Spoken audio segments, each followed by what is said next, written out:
Supreme ಕೋರ್ಟಿಂದ ಇನ್ನೊಂದು ಸುದ್ದಿ ಇದು. ಅಯೋಧ್ಯೆಯ ರಾಮ ಮಂದಿರ ಹತ್ತತ್ರ 500 ವರ್ಷಗಳ ನಿರಂತರ ಹೋರಾಟ, ಅದು ಅಂತಿಮವಾಗಿ ಸುಪ್ರೀಂ ಕೋರ್ಟ್ನ ಆದೇಶದೊಂದಿಗೆ ಬಗೆಹರಿಯಿತು ಮತ್ತು ರಾಮ ಮಂದಿರ ನಿರ್ಮಾಣ ಆಯಿತು. ಅಯೋಧ್ಯೆ ಮಾತ್ರ ಅಲ್ಲ, ಇನ್ನೂ 30,000 ದೇವಸ್ಥಾನ ಇದ್ದಾವೆ ಕಟ್ಟಬೇಕಾಗಿರುವುದು. ಕೆಲವರು 33,000 ಅಂತಾರೆ. RSS ಇಂದ ಒಂದು ನಿಲುವಿದೆ ಈ ವಿಷಯದಲ್ಲಿ. ಸರಸಂಘ ಚಾಲಕರು ಒಂದು ಸಲ ಹೇಳಿದರು, ಎಲ್ಲ ಮಸೀದಿಗಳ ಕೆಳಗೆ ಶಿವಲಿಂಗ ಹುಡುಕೋದಕ್ಕೆ ಹೋಗಬೇಡಿ, ಸದ್ಭಾವನೆ ಹಾಳಾಗ್ಬಿಡುತ್ತೆ ಅಂತ.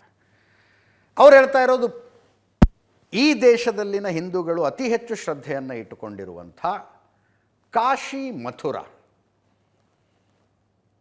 ಕಾಶಿ ಮತ್ತು ಮಥುರಾದಲ್ಲಿ ದೇವಸ್ಥಾನಗಳನ್ನು ಧ್ವಂಸಗೊಳಿಸಿ ಏನು ಮಸೀದಿ ಕಟ್ಟಲಾಗಿದೆ, ಆ ಜಾಗದಲ್ಲಷ್ಟು ಮಂದಿರ ಆದರೆ ಸಾಕು ಅಂತ ಅದಕ್ಕೆ ಸಂಬಂಧಪಟ್ಟ ಪ್ರಕರಣಗಳು ನಡೀತಾನೇ ಇದ್ದಾವೆ. ಸುಪ್ರೀಂ ಕೋರ್ಟ್ ಇವತ್ತು ಹೇಳಿದೆ, ಯಾಕೆ ಅಮಿಕೆಬಲಿ ಸೆಟಲ್ ಮಾಡ್ಕೋಬಾರ್ದು. ಅಮಿಕೆಬಲಿ ಸೆಟಲ್ ಅಂದರೆ ನೀವೇ ಕೂತ್ಕೊಂಡು ಮಾತಾಡಿ, ಅದನ್ನು ಕೋರ್ಟ್ ಫೆಸಿಲಿಟೇಟ್ ಮಾಡುತ್ತೆ. ಆ ಪ್ರಕ್ರಿಯೆಗೆ ಲೋಕ್ ಅದಾಲತ್ ಅಂತ ಕರೀತಾರೆ. ಎರಡು ಇದು ಸಿವಿಲ್ ಮ್ಯಾಟರ್ಗಳಲ್ಲಿ ಇರುವಂಥ ಒಂದು ಅವಕಾಶ. ಮರ್ಡರ್ ಕೇಸ್ನಲ್ಲಿ ಅಮಿಕೆಬಲ್ ಸೆಟಲ್ಮೆಂಟ್ ಮಾಡ್ಕೊಳ್ಳೋದಕ್ಕೆ ಬರೋದಿಲ್ಲ. ಸಿವಿಲ್ ಮ್ಯಾಟರ್ನಲ್ಲಿ ಮಾಡಿಕೊಳ್ಳಬಹುದು. ಎರಡೂ ಪಾರ್ಟಿಗಳು ಬಂದು ಕೂತ್ಕೊಳ್ತವೆ, ಮಧ್ಯದಲ್ಲಿ ಒಬ್ಬ ಮಧ್ಯಸ್ಥಿಕೆ ವಹಿಸುವಂಥವ್ರು ಇರ್ತಾರೆ, ಕೂತ್ಕೊಂಡು ಮಾತಾಡಿ ಬಗೆಹರಿಸಿಕೊಳ್ಳಬಹುದಾ ಅಂತ ಚರ್ಚೆ ಆಗುತ್ತೆ. ಆ್ಯಕ್ಚುಲಿ ಮಂದಿರದ ವಿಷಯದಲ್ಲೂ ಕೂಡ, ರಾಮ ಮಂದಿರದ ವಿಷಯದಲ್ಲೂ ಕೂಡ ಇಂಥದ್ದೊಂದು ಪ್ರಯತ್ನ ಆಗಿತ್ತು. ಈ ಮೂರು ಕೇಸ್ಗಳನ್ನು, ಒಂದು ಕಾಶಿ, ಮಥುರಾ ಮತ್ತೊಂದು ಸಂಭಲ್, ಮೂರು ವಿವಾದಗಳನ್ನು ಲೋಕ್ ಅದಾಲತ್ನಲ್ಲಿ ಬಗೆಹರಿಸಿಕೊಳ್ಳೋದಕ್ಕಾಗತ್ತಾ ಪ್ರಯತ್ನ ಮಾಡಿ ಅಂತ ಸುಪ್ರೀಂ ಕೋರ್ಟ್ ಹೇಳಿದೆ. ಆಗಸ್ಟ್ 21ರಿಂದ 23 ತನಕ ಸಮಾಧಾನ್ ಅನ್ನುವ ಹೆಸರಿನ 3 ದಿನಗಳ ವಿಶೇಷ ಲೋಕ್ ಅದಾಲತ್ ನಡೆಯುತ್ತೆ. ಈ ಕೇಸ್ಗಳಲ್ಲಿ ಕಾಶಿ, ಮಥುರಾ ಮತ್ತು ಸಂಭಲ್ನ ಪ್ರಕರಣಗಳಲ್ಲಿನ ಎರಡೂ ಪಾರ್ಟಿಗಳು ಬರ್ತವೆ, ಹಿಂದೂ ಪಾರ್ಟಿ ಮತ್ತು ಮುಸ್ಲಿಂ ಪಾರ್ಟಿಗಳು ಬಂದು ಕೂತ್ಕೊಳ್ತಾರೆ. ಸೌಹಾರ್ದಯುತವಾಗಿ ಬಗೆಹರಿಸಿಕೊಳ್ಳುವ ಒಂದು ಪ್ರಯತ್ನ ಇದು. ಮಥುರಾ ಔರಂಗಜೇಬನಿಂದ ಧ್ವಂಸಗೊಂಡಿತ್ತು. ಭವ್ಯ ಕೃಷ್ಣನ ದೇವಸ್ಥಾನ 1669ರಲ್ಲಿ ಔರಂಗಜೇಬ ಆದೇಶ ಕೊಟ್ಟು ಮಥುರಾದ ದೇವಸ್ಥಾನವನ್ನು ಧ್ವಂಸ ಮಾಡಿಸ್ದ. ಶಾಹಿ ಈದ್ಗಾ ಮಸೀದಿಯನ್ನು ಆತ ಅಲ್ಲಿ ಕಟ್ಟಿಸ್ದ. ಅದೇ ದೇವಸ್ಥಾನದ ಧ್ವಂಸಗೊಂಡ ಕಲ್ಲುಗಳನ್ನು ಬಳಸಿ ಶಾಹಿ ಈದ್ಗಾ ಮಸೀದಿಯನ್ನು ಅಲ್ಲಿ ಕಟ್ಟಲಾಯಿತು. ಅದಾದ ನಂತರ ಬ್ರಿಟಿಷ್ ಆಡಳಿತ, ಇಡೀ ಜಾಗ ಬ್ರಿಟಿಷರ ಹಿಡಿತಕ್ಕೆ ಬಂತು. 1804ರಲ್ಲಿ ಬ್ರಿಟಿಷರು ಅದನ್ನು ಹರಾಜಿಗೆ ಹಾಕಿದ್ರು. ಹರಾಜಿಗೆ ಹಾಕಿದಾಗ ಕಾಶಿಯ ಮಹಾರಾಜ ಅದನ್ನು ಹರಾಜಿನಲ್ಲಿ ಖರೀದಿ ಮಾಡ್ದ. ಕಾಶಿಯ ರಾಜ ಆತ ಅಲ್ಲಿ ದೇವಸ್ಥಾನ ಕಟ್ಟುವುದಕ್ಕೆ ಪ್ರಯತ್ನಿಸಿದಾಗ ಮಥುರಾದ ಮುಸ್ಲಿಮರು ಅದನ್ನು ವಿರೋಧಿಸಿದ್ರು. ಈ ಜಾಗ ನಮಗೆ ಸೇರಿದ್ದು ಅಂತ ಕೋರ್ಟಿಗೆ ಅರ್ಜಿ ಹಾಕಿದ್ರು. ಕೋರ್ಟ್ ಆ ಕೇಸನ್ನು ಬಗೆಹರಿಸ್ತು, ಸಿವಿಲ್ ಮ್ಯಾಟರ್ ಬಗೆಹರಿಸ್ತು. ಇಲ್ಲ ಅದು ಕಾಶಿ ರಾಜನಿಗೆ ಸೇರಿದ ಜಾಗ, ಡಾಕ್ಯುಮೆಂಟ್ ಕ್ಲಿಯರ್ ಆಗಿದೆ ಅಂತ. 1944ರಲ್ಲಿ ಮದನ್ ಮೋಹನ ಮಾಳವೀಯ ಅವರು ಟೋಟಲ್ 13 ಎಕರೆ 37 ಗುಂಟೆ ಜಾಗ, 13.37 ಏಕರ್ಸ್ ಅಷ್ಟೂ ಜಾಗವನ್ನು ಮದನ್ ಮೋಹನ ಮಾಳವೀಯ ಅವರು 13,000 ರೂಪಾಯಿ ಕೊಟ್ಟು ಖರೀದಿ ಮಾಡಿದರು ಕಾಶಿ ರಾಜಮನೆತನದವರಿಂದ.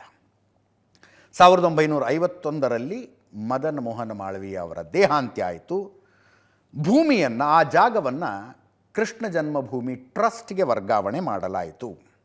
ಟ್ರಸ್ಟ್ನಿಂದ ದೇವಸ್ಥಾನ ನಿರ್ಮಿಸೋದಕ್ಕೆ ಹೊರಟಾಗಲೂ ಕೂಡ ಮಥುರಾದ ಮುಸ್ಲಿಮರು ಅದನ್ನು ವಿರೋಧ ಮಾಡಿದ್ರು. 1953ರಲ್ಲಿ ಒಂದು ಒಪ್ಪಂದಕ್ಕೆ ಬಂದರು. ಶಾಹಿ ಮಸೀದಿಯ ಕಮಿಟಿ ಮತ್ತು ಟ್ರಸ್ಟ್ ಒಪ್ಪಂದಕ್ಕೆ ಬಂದು ಆ ಜಮೀನನ್ನು ಹಂಚಿಕೊಂಡರು.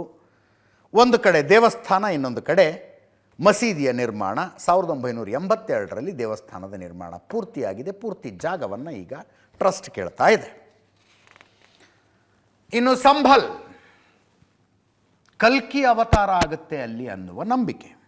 ಬಾಬರ್ನ ಕಾಲದಲ್ಲಿ ಸಂಭಲ್ನಲ್ಲಿದ್ದ ದೇವಸ್ಥಾನವನ್ನು ಧ್ವಂಸ ಮಾಡಿ ಅಲ್ಲಿ ಮಸೀದಿ ಕಟ್ಟಿದ್ರು, ಶಾಹಿ ಜಾಮಾ ಮಸೀದಿ.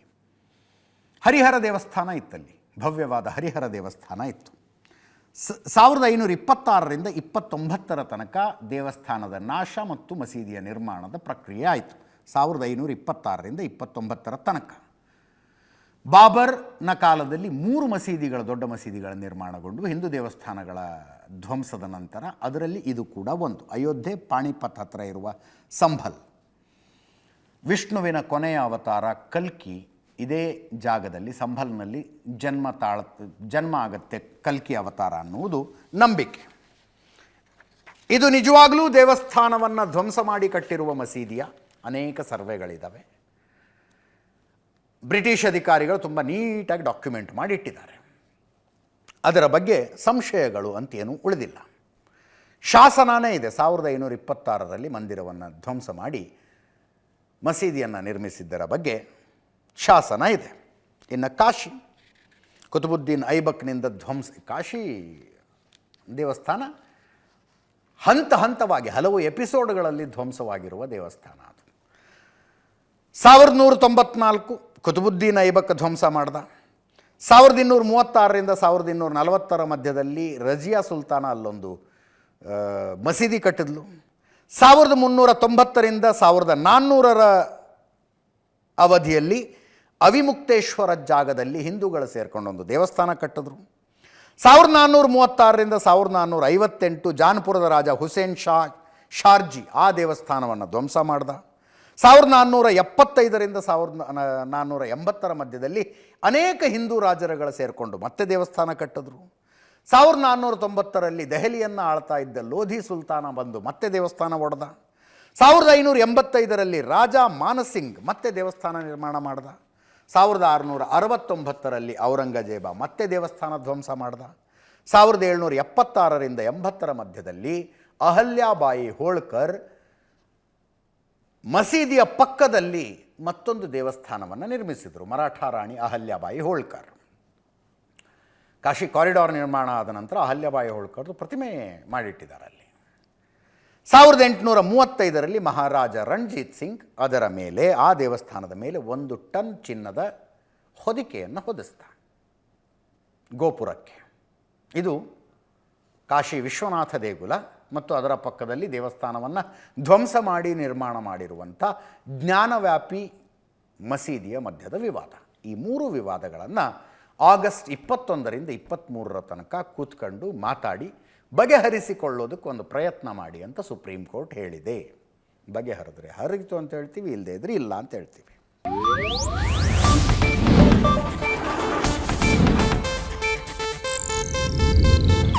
ಇದು ಏಷ್ಯಾನೆಟ್ ನ್ಯೂಸ್ ನೆಟ್ವರ್ಕ್ ಪ್ರಸ್ತುತಿ.